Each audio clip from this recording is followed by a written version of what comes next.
Hello everyone, welcome to my cooking journey. Today let's make Parangikai Paal Kootu. Paal Kootu is generally made with very tender butternut squash. Fall is when we start harvesting our squashes, and there are a few that are really tender before the frost kicks in. So I'm using these tender butternut squash to make the Parangikai Paal Kootu today.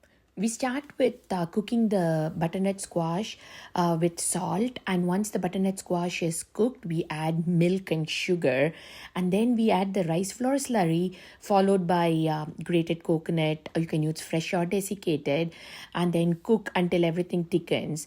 Now we season it in coconut oil. I love using coconut oil for flavor. Season with mustard seeds, urad dal, red chilies, and curry leaves, and add it to the kootu, and that's it. Parangikai Paal Kootu is ready to be served.